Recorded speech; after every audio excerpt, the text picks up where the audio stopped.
It's said about these names that the name and what is named are one and the same. That means when we say the name of God, when we say Sitaram, the sound Sitaram is Sitaram. It's like a sonic murti. Yeah, it's a divine manifestation in sonic form. Right? And by placing our attention on it, we can soften into the reality of that love that this name is. It's also said that the name and what is named is related like a master to a servant. So the second that we say God's name, God has to come immediately. You know, I like to invite that into the space in chanting because, like, really, like, what would it be like to chant as if that was true? For me, it means bringing the totality of my intention as much as I can, again and again and again, as my mind wanders, and bringing it back again and again and again on the name, as if it's the most priceless gem, as if it's the most important thing in the entire universe. Right? And also just singing with whatever sincerity I can muster. Yeah. Really bringing my full attention and reverence and devotion and love into the practice.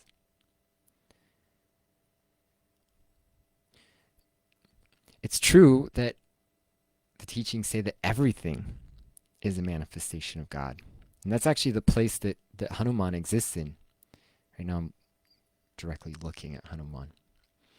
And actually above you, everyone at home, above this camera, I have this beautiful, lovely picture of Ram Dass, who also embodies what I'm about to say. Hanuman is in that place where Hanuman sees the entire animate and inanimate universe as Sitaram. So that means every experience, every sensation, all of the senses, every thought, every emotional experience, whether high or low or whatever, it's all a perfect manifestation. It's all a manifestation of love, and it's all inherently lovable simply because it exists. And that's something that Ram Dass, Ram Dass's name is the name of Hanuman. And especially towards the end of Ram Dass's life, especially those last few years, especially those last few months, that was Ram Dass's main practice, and that's what Ram Dass dissolved into, is that love, loving awareness, the ability to truly love everything. Ram Dass talked about how he loved his wheelchair, he loved the pain in his body, he loved every single thought that he had, right?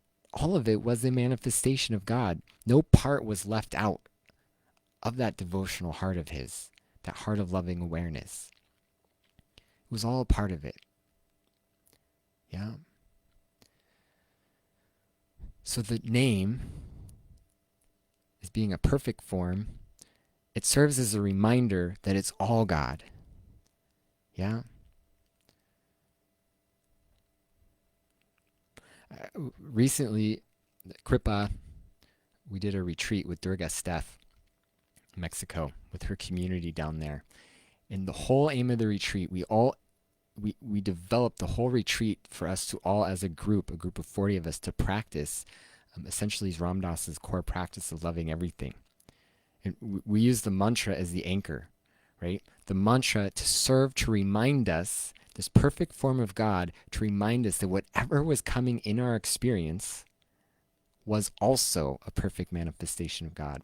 And as our devotional heart gets awakened to the mantra, and then a thought pulls us away, right? There's an invitation that, like, rather than being like, oh, this thought, oh, it's pushing me away, it's that mantra is reminding us that when the thought comes up, wow, and we love that thought too.